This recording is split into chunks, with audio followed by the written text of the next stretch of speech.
Me. So I'm gonna share about yung topic na binigay sa akin ni Iko at saka ni Tim. No?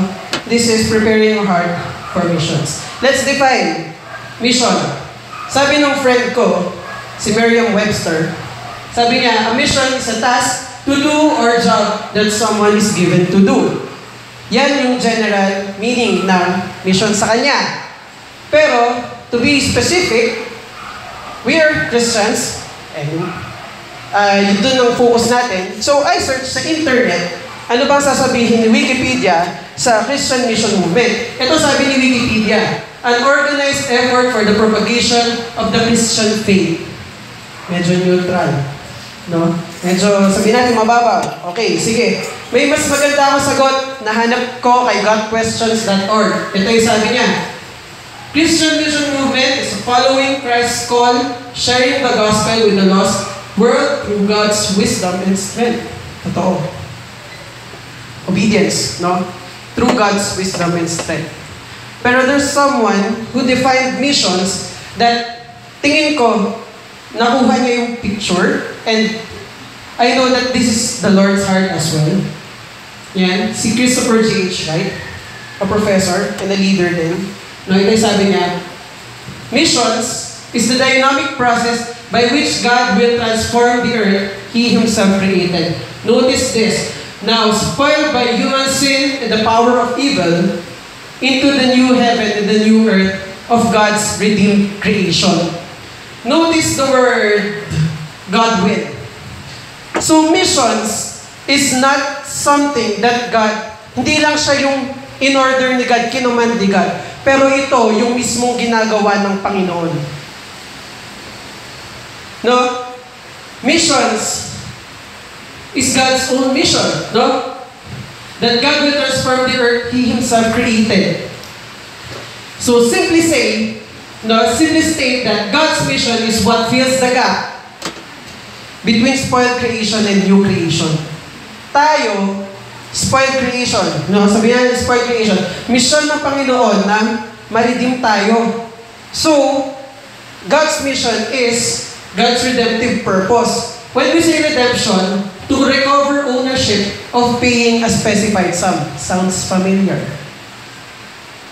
He sent someone to pay for our sins. And who is that? Jesus Christ. No? God's redemptive purpose, ito, sinasabi ni Lord, no?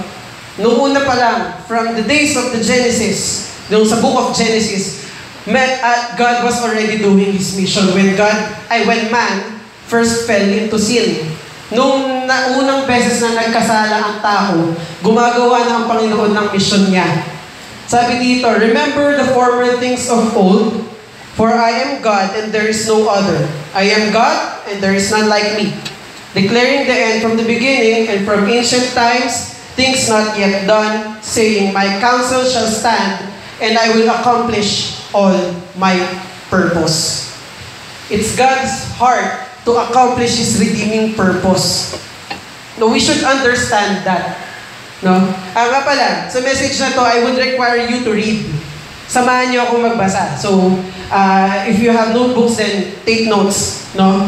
So, it is the purpose, goal, mission, and heart of God that, first, okay, read.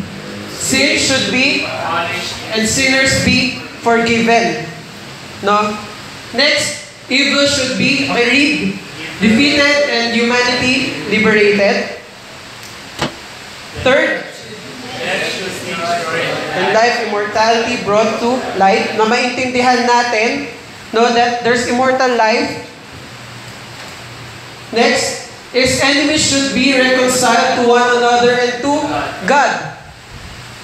And creation itself should be restored and reconciled to its original creator. So to sum it up, no, the purpose of God is to redeem all people, all nations. He wants us back. He wants us back to Him. We call that God's master plan. Master plan yun ng Panginoon. And that master plan is to redeem all nations through Jesus Christ, the gospel of Christ, no, the saving grace of Christ. And let me tell this to you. You have a role. May parte ka sa master plan na yun. Hindi lang yun ginawa ng Panginoon para makitang nag-move siya. Pinakita yun ng Panginoon. Pinapakita ito sa atin ng Panginoon ngayon para ipaalam sa atin na we have something to do. May kailangan tayong gawin. Understood? Amen. Okay. So, let's set the context. Pag nabasa natin sa Bible ang nations, hindi ito ibig sabihin political countries lang. Political countries such as USA, Philippines, Malaysia, Vietnam, sige sabihin natin lahat ng bansa. No? Ang Bible is originally Hebrew and Greek. Yan, sure ako doon. Sabi nga ni Grayson, ano daw eh. Ano? Koine Greek yung New Testament and Aramaic Hebrew ang Old Testament. Galing talaga ni Pastor Grayson, ano? Alam niya yun. Ayan, so, nations, in the original language of the Bible, in Greek, means ethnos. No? From the word etho, forming a customer culture, or people joined by practicing similar customs or common culture, usually referring to unbelieving Gentiles or non-Jews. So when the Bible says nations, he means ethnic groups. Ethnic groups, yung mas, diba sa country, ethnic group, where, nandito tayo sa Luzon, lowlands, malamang siguro Tagalog kayo. Ako, Taga-Ilocos ako, Ilocano ako. Yun, ethnic groups again. Mangyan, Igorots, Aitas, these are what we call ethnic groups. So is this clear? So when we read the Bible, when we see nations, the Lord is pertaining to the ethnic groups. No? Okay. So, malinaw sa atin na meron tayong role na dapat gawin. Tama po ba? Tama? Malinaw po tayo na dapat po tayo ng master plan na ito na meron tayong kailangan gawin at blessed tayo na naniniwala ba kayong redeemed na kayo ng Panginoon? Amen. Amen. Ako rin eh. Kaya nyo kalayan. Ako rin. So, we all have a role. We all have a task. And magandang opportunity to para ipakita sa inyo yung natitira pa nating task. Basahin natin to. Si Jesus Christ mismo nagsabi nito. Okay, read. I'm ready. 1, 2, 3, go! Jesus went through all the towns and villages, teaching their synagogues, proclaiming the good news of the kingdom, healing every disease and sickness. When he saw the crowds, he had compassion on them, because they were harassed, helpless, like sheep without shepherd. Continue. The harvest is plentiful, but the workers are few. Ask the Lord of the harvest, therefore, to send out workers into the harvest field. Si Jesus mismo nagsabi, the harvest is plentiful, but the workers are few. If we consider ourselves to be part of that master plan, guys, kulang tayo. Kulang ang army ng Panginoon. Ang konti natin, ang dami ng harvest. Gano'n ka konti? Let me show you. Yan, graph na yan. Yan. Yan ang state ng world evangelization ngayon. Redeeming purpose through sharing the gospel nga, di ba?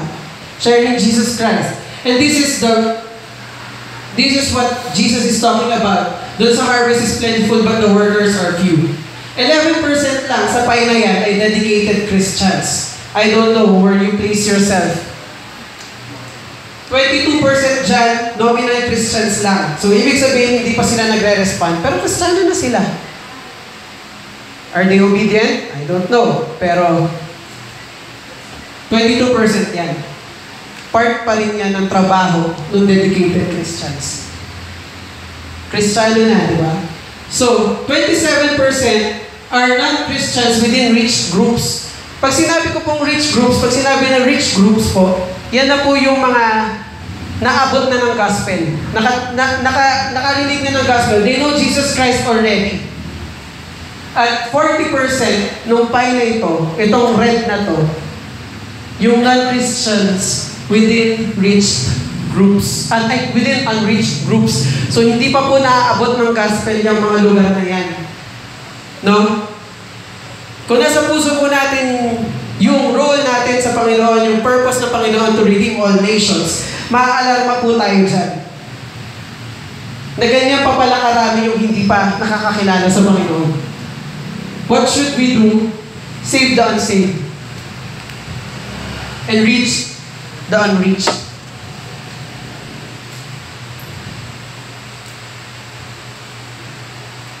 This is the world map showing kung nasaan pa po yung unreached peoples. Yung mga red dots, ayan, these are the unreached. Yan yung mga nations na hindi pa nakakarinig ng gospel. Yung green, and we're blessed, I know, in the Pilipinas, mostly green na tayo. We are reached, and there are formidable churches in the communities. No? So, this is from the Joshua Project, unreached people groups. Meron pang 6,570 na hindi pa nakakarinig ng gospel. 6,570 people groups. Individuals, nasa 3 milyon pa po ang hindi pa nakakarinig ng gospel ng Panginoon. And percentage niyan, yun yung 40.3. 40%. That's our task remaining. No? Ayan. Meron tayong tinatawag, meron tinuro sa amin nung sa Kairos. Tawag dito yung 1040 window. Ayan. Makikita niyo siya. 10 degrees north and 40 degrees north of latitude. Dito nakakonsentrate yung mga hindi pa masyado, yung mga hindi pa naaabot ng gospel. Now, often called as the resistant belts. Yun. They're comprised mostly of Hindus, Islam, and the Buddhists. Ayan. So, sa ibang bansa, may pinapanood po sa aming video, pinagpipray po ng matindi ang 1040 window na yan. I will show you why. And I know you know why. Bakit kailangan nilang marinig ang gospel? Because again, it's the heart of God. That all nations believe to Him. Sige, mas maging specific tayo. Punta naman tayo sa Pilipinas. Ayan, state of mission in the Philippines. At least, merong 120 ethnic groups sa country. No, majority dito, yung tayo, mga Tagalog, Visayans, Ilocanos, and mga Bicolanos, etc. Pero, nominal Christians ang karamihan, may mga nominal Christians pa dito sa mga lowland people na to. Tayo. Ang pagkakaalala ko na share ni Grazel dito yung nominal Christians, dedicated Christians, sa isang Bible study. So I think you know what I'm talking about. Nominal Christians are among these lowland people. So missions mobilization has already begun among this fellowship and this growing. No, lumalaki tayo. So, minorities, yung mga highlands, mga Igorots, Manobos, ayan, non-Christians within rich groups. Rich groups na sila, pero meron pang mga non-Christians within them.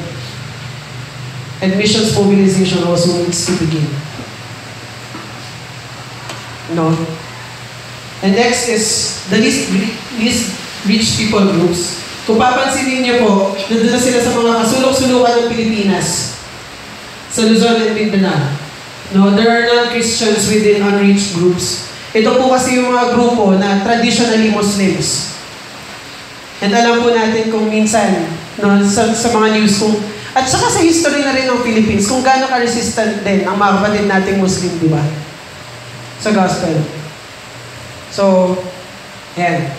Pero there's good news for mission in the Philippines. Yan. Unreached people from other country, nagmamigrate na po sa Pilipinas para mag-aral at mag-business. Most of them, mga tinatawag nating yan, mga galing India, mga Punjabi from the India. Most of them are Sikh, yung religion nila. Sikh, hindi po sakit Sikh. Ayan. Missions is coming into your doorstep. And we are blessed that it is. And this is another blessing. May share pa ako sa pang blessing. Oh. Yan. Filipinos are considered as one of the most dispersed nationalities in the world. Dahil sa mga OFW natin. Konting sharing lang po. Hindi ko po natanggap ko po ang Panginoon bilang aking Lord and Savior, hindi po sa Pilipinas. Sa Bahrain po. OFW churches. Through tent makers, pastors, na OFWs. So this is how blessed we are as Filipinos. Hindi ba? OFW, finding jobs and residing in countries all over the world. Sige. So, knowing all this, yung state ng mission sa Philippines at sa buong mundo, ang dami pa. Milyon-milyon pang taong hindi nakakarinig ng gospel ng Panginoon. And this is what He wants us to do. And going back, doon sa topic natin na preparing for a heart in missions, I have 3 essential practices, no, on preparing a heart for mission. I think this is the 3 essential practices para mag-prepare ng heart mo for the missions. Are you ready to know these 3? And this is important that we should do this all. Number 1 is to read the Bible. No? The Bible is where God displayed His ultimate love for us. No? And when we read the Bible in God's perspective. In God's perspective. God is not just loving people, He is transforming them to become people that fully love Him. Kasi we tend to look at the Bible on how God loves us. Puro pa sa atin. But really, the Bible, no, is the story of God redeeming His people. Since man first fell into sin. Naiintindihan po ba natin? Subukan natin, basahin natin ang Bible in God's perspective. No, on how He chooses people. Mga taong pinili niya, di ba? Sila Moses, and other kings, sila David. This is how God loves. And how He transforms these sinful people. Si Moses, dati hindi siya confident magsalita. Pero God transformed him. And He saved, nilabas niya yung Israel sa Egypt. Hindi ba? And because we can know God more through the Bible. God can only be loved only when He is known. Paano ka nga magmamahal ng hindi mo kilala? Hindi ba? Second essential practice in preparing for missions, have the heart to pray and love His people. Yun nga, from the first point, no, huwag tayo nakafocus doon sa pagmamahal ng Panginoon sa atin. But put our focus as well doon sa pagmamahal ng heart niya, which is for His people.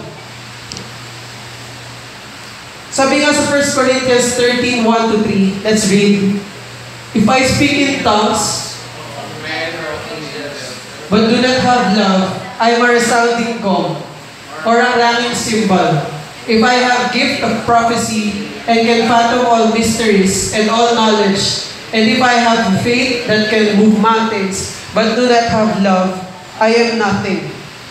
If I give all I possess to the poor, and give over my body to hardship, that I may boast, but I have not love, I gain nothing.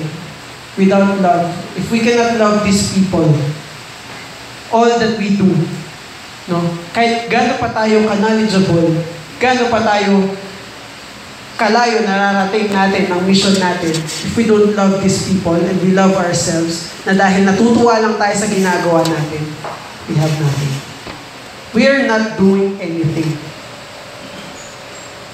It's the love of God that we should inherit as well. No, na dapat din natin makuha bilang tagasunod niya. We have to love these people and pray for these people. Meron ako suggest na app. No? Galingan nitong app na to. Ang tawag ng sa app na to. Try nyo i-download. Alam ko naman naka-smartphone tayo most of us. No? Binless din tayo ng Panginoon ng technology. No? Tawag doon, unreached of the day. Unreached people of the day. Ang galing nga eh. Kailan lang din ako nagkaroon na itong app na to. Ayan. Pakita ko sa inyo. Yung unreached of the day, kung nakikita niyo po, ayan. Pinapakita dito, nagpapakita siya ng isang unreached people group the day. For this day is Aurora Hindu in India. And papakilala niya rito yung tao to. Yung people na to. Papakilala niya. And sinishare niya rin dito yung obstacles ng ministry doon. Bakit hindi naaabot ng mga tao ito? And ideas for outreach. Pero ang pinaka-hinihingi ng app na ito is that you pray for these people. Hindi ba? Napakaganda. Yan nyo yan. Try nyo download. Yung unreached of the day. Joshua Project.net din yung nag-develop nito. So if we have the heart to love and pray for these people, no, there, I think we're doing something. So third essential practice, and I think this is important, really important, because the Lord sent us Jesus Christ. And Jesus Christ, no, nabuhay sa mundo, hindi lang para maging, para i-adore natin, no, hindi lang para i-praise and worship natin. Nabuhay siya sa mundo so we could follow His example. And that example is make disciples the Jesus way. Make disciples the Jesus way. Whoever claims to live in Him must walk as Jesus did. 1 John 2:6. And it is His commission to us that we go and make disciples. Yan. Next week, ako, sa aking pagkakaalam ay ako po ulit ang magsispeak. And this would be our focus next week. On having the heart to lead others, preparing on leading others, and I would focus on discipleship. Bakit ganun kahalaga ang discipleship? Bakit? No? Maliban sa example ni Jesus, yan, Jesus Christ and His disciples. Jesus Christ set an example. Gumawa siya ng 12 quality disciples that after He died, these 12 led to worldwide missions. They went around the world to share the gospel. And that's why I think this is so important that we disciple these kinds of people. Mag-disciple tayo ng mga tao. Magkakaroon din ng heart ng Panginoon. You'll never know kung hindi ka man misyonaryo, kung hindi ka man nag-go talaga. You'll never know yung dinidisipulo mo magiging pastor yan. Yung dinidisipulo mo magiging misyonaryo yan. You will never know. No? So this is the urge of the church. And I'm actually glad that there are young people in this room hearing this. And tayo po, mga magulang, no? Let's support our kids, our youth, on this purpose. Kasi sila nga po ang future ng church na ito. Alright? So what's the three? Okay, di ba pala boss? Yung to make disciples, why is it important? I would like to quote Mike Breen. Ito yung sinabi niya sa article niya sa Why Mission Movements Will Fail. Sige, basahin po natin ha, sabay-sabay. 1, 2, 3, go! When we don't disciple people the way Jesus and the New Testament talked about, we are sending them without armor, weapons, or training. This is mass carnage waiting to happen. How can we be surprised that people burn out, quit, and never want to return the missional life or the church? How can we not expect people will feel used and abused?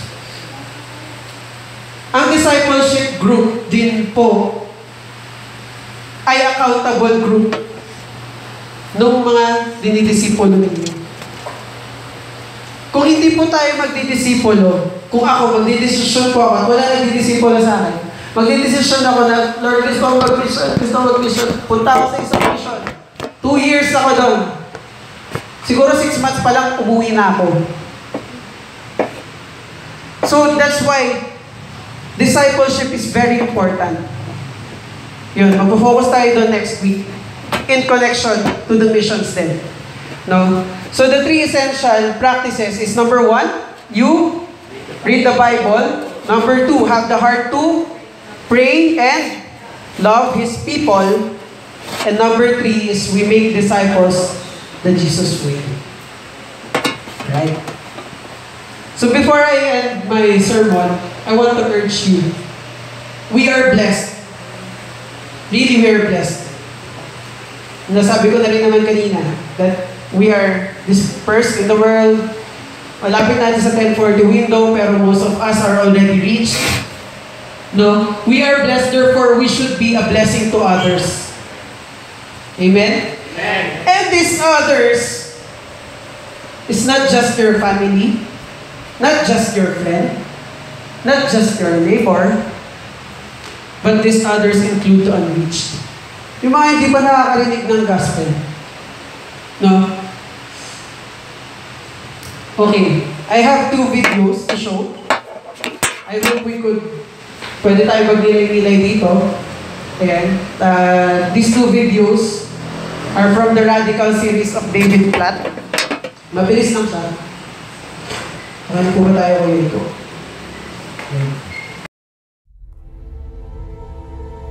The mantra of the American dream is to advance yourself.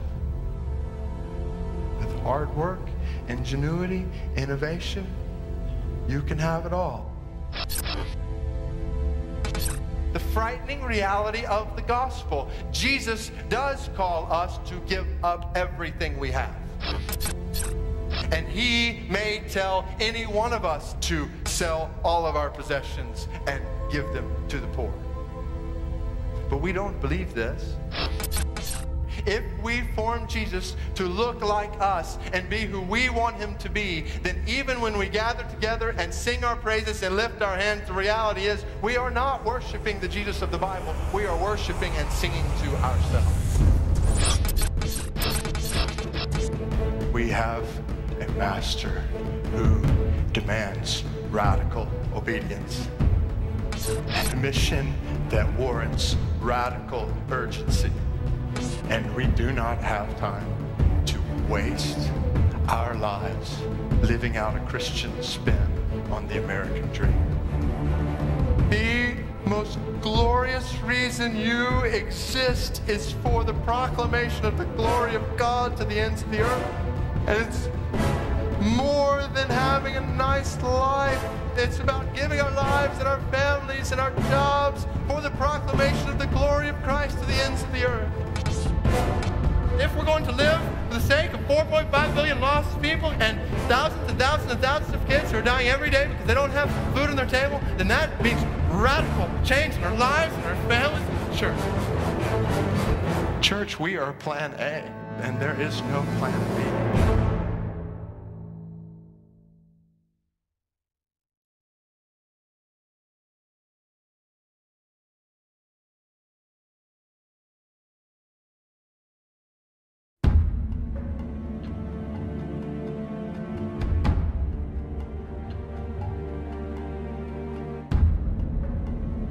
There was a day when you were totally despised, and you were dead in your sin, and Christ came and pursued you, and He reached down into your wounded, dead heart, and He gave you life.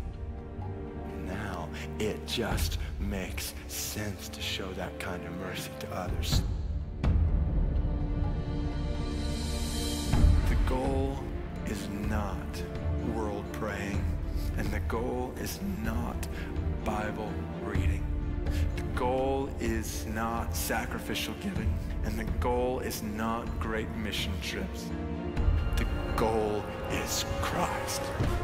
We've got a king who deserves praise from every people group on the planet. God has designed this picture to pour out His grace on all of His people, not just select individuals in church history, select leaders in the church, on all of His people so that they might show all of His glory to all of the world. And I'm praying that God would wake up His church to see His great glory and to see their great need and to begin to live here for their sake over there and to work there for the sake of people here and accomplishing the greatest mission on the face of this planet. The church says yes. We give our lives to preaching the gospel.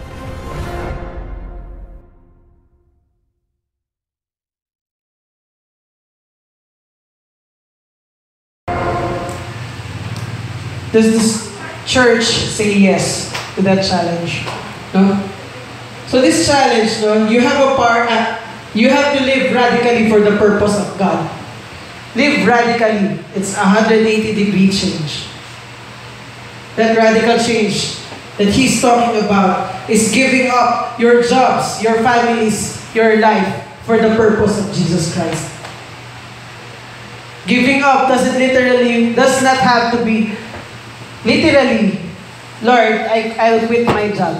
Lord, I'll quit my family. Iwan mo na sila. But if the Lord calls you to do so, certainly obey. No?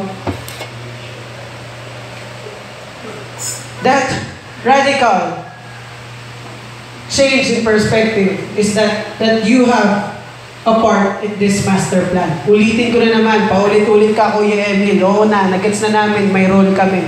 So what could we do? No? First, you can go. If the Lord calls you to go, you go. Pag sinabing go, pupunta ka ng mission for ilang years, 6 months, 2 years, ang haba. Pero ang purpose kasi ng going is that you establish a church, you establish a community, you establish a heart sa mga taong yun. That's when He calls you to go. Another part, you can share the vision. Nakuha niyo po ba yung vision today? Nung heart ni God? And the vision today that we have a lot to do. There's still a lot of tasks to do remaining. Then, share the vision. Share them to your fellow believers na hindi po naka-attend ngayon. And let them realize that we have a lot to do. And the church has a mission to do. No? You have a part in this master plan. You can welcome unbelievers near you or in your community. Ang pag-mission po ay hindi nang ibig sabihin nag-go ka na cross-culturally. Sasakay ka ng eroplano para makapunta sa kung saan man sa ibang bansa man. Hindi lang po yun ang mission. May mission din po tayo. Missions is at your doorstep. Yung sinare ko po sa inyo kanina, that youth from other countries are going here for the education. Let me share to you, nagkaroon din po ako ng ganong ka-office mate. 2 pong Iranian na babae. And during that time, gustong-gusto ko po silang share ng gospel, but I was really frustrated up to now na hindi ko nagawa.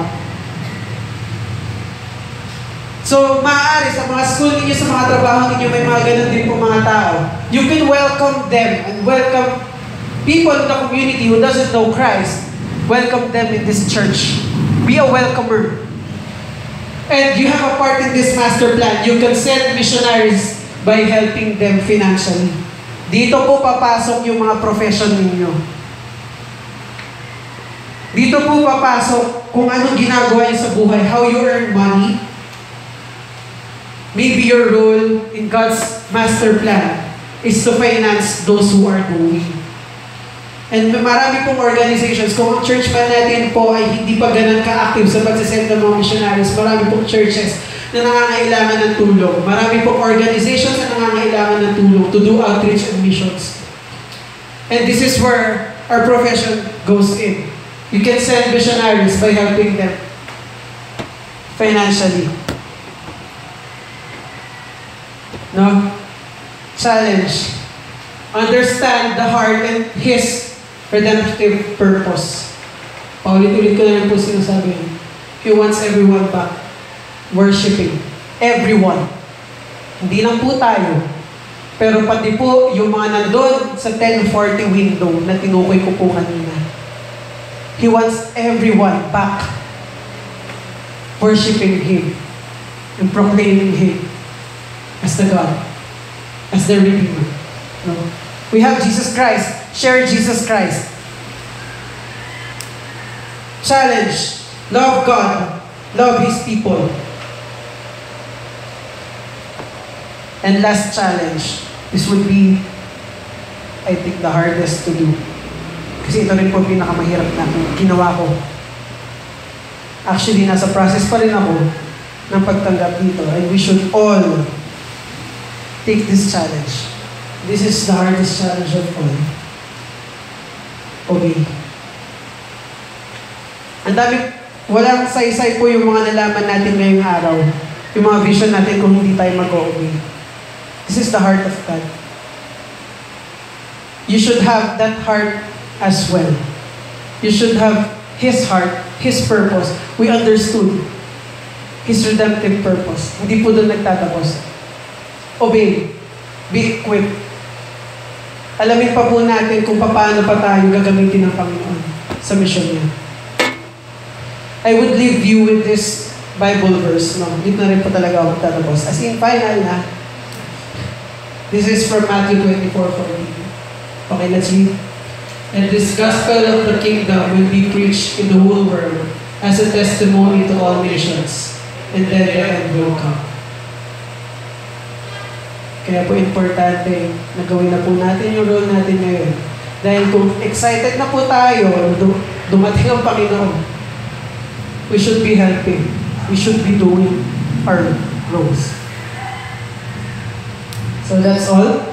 Not unto us, Lord, but your name be the glory, because you are faithful and loving. Thank you so much and have a great day.